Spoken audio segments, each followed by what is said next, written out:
ஒரு சிறிய கிராமத்தில் யூசுப் என்ற இளைஞன் வாழ்ந்து வந்தான். அவன் மிக ஏழை. தினமும் காலை எழுந்ததும் 2 ரக்காத் தொழுது, யா அல்லாஹ், இன்று என் முயற்சிக்கு பரக்கத்தா என்று துவா செய்வான். ஒரு நாள் யூசுப்புக்கு வேலை இல்லை. பசியோடு இருந்தாலும் அவன் பொய் பேசவில்லை, திருடவும் இல்லை.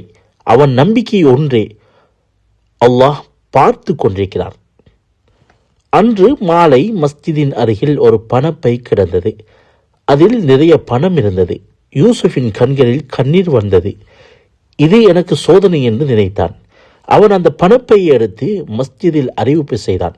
சிறிது நேரத்தில் ஒரு முதியவர் வந்து, மகனே, இது என் பணம், என் மருந்துக்காக வைத்திருந்தேன் என்றார். முதியவர் யூசுஃபின் நேர்மையை பார்த்து மனம் உருகினார். அவருடைய கடையில் வேலை கொடுத்தார். காலம் சென்றது. யூசுப் நல்ல வாழ்க்கையை அடைந்தான். அவன் ஒருபோதும் அந்த நாளை மறக்கவில்லை. அவன் எப்போதும் சொல்லுவான், அல்லாஹ் தாமதிக்கலாம், ஆனால் ஒருபோதும் மறக்க மாட்டான் என்று அவன் கூறிக்கொள்வான்.